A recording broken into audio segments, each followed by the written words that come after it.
Hi hello friends, welcome back to media talks. நான் உங்கள் Mounika. So emotional promo, இந்த promo நம்மளால இன்றைக்கி வரும்னு எதிர்பார்த்தோம். அது இன்றைக்கி எபிசோட் கலந்துருக்கும் அப்படின்றதும் எதிர்பார்த்தோம். அதே மாதிரி தான் வந்து ப்ரமோவுமே ரிலீஸ் பண்ணியிருந்தாங்க. லாஸ்ட்டு விஜய் விட்டு காவேரி அங்கே போனதுக்கப்புறம் காவேரி வந்து விஜயோட ஃபோனை எடுக்கலை. ஸோ அதுலேயே நம்ம விஜய் வந்து திங்க் பண்ண ஆரம்பித்தார். எங்கேயோ ஏதோ வந்து இங்கே தப்பு நடந்துகிட்ருக்கு அப்படிங்கிறத தான் அவர் யோசிச்சுட்ருக்காரு. அதுதான் நேற்றுக்கு எடிட் பண்ணும்போது நம்ம எடிட்டருமே வந்து ஷேர் பண்ணியிருந்தார்.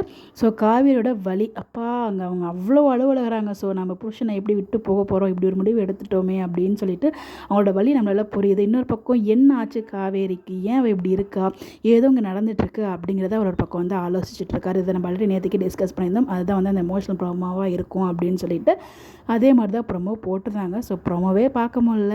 நாளைக்கு எபிசோட் எப்படி பார்க்க போகிறோன்னு தெரியல. அது ரொம்ப வருத்தமாக இருக்குது. ஸோ அந்த இன்றைக்கி எபிசோட் பாதி முடிஞ்சிருச்சு. பட் அது நாளைக்கு அந்த அழுகிற சீனு, அதுக்கப்புறம் விஜய்க்கு என்னென்ன தாட்லாம் வரும், ஸோ எப்படி இதை ஃபைண்ட் அவுட் பண்ண போகிறாரு, வெண்ணிலா மூலியமாக கண்டுபிடிக்க போகிறாரா இல்லை விஜய் அதை கண்டுபிடிக்க போகிறாரா அப்படின்னு சொல்லி பல குழப்பங்கள் எனக்குள்ளே இருந்துகிட்ருக்கு. இன்றைக்கி எபிசோட் பற்றி நிறைய விஷயங்கள் டிஸ்கஸ் பண்ணோம். ஸோ மேக்ஸிமம் எல்லா வீடியோமே நான் ஷேர் பண்ண ட்ரை பண்ணுறேன். பட் ப்ரொமோ அன்எக்ஸ்பெக்டட்னு கிடையாது, எக்ஸ்பெக்ட் பண்ணது தான். பட் வருத்தமான ஒரு ப்ரொமோ, ஒரு எமோஷனலான ப்ரொமோ. ஸோ இது இப்படி தான் கடந்து போகணும்னு இருந்திருக்கு. இதையும் நம்ம கடந்து தான் போகணும். கோ வித் ஃப்ளோவில் போகலான்னு சொல்லி என்ன தான் வாய்ஸ்னாலும் அதை மனசு ஏற்க மறுக்குது.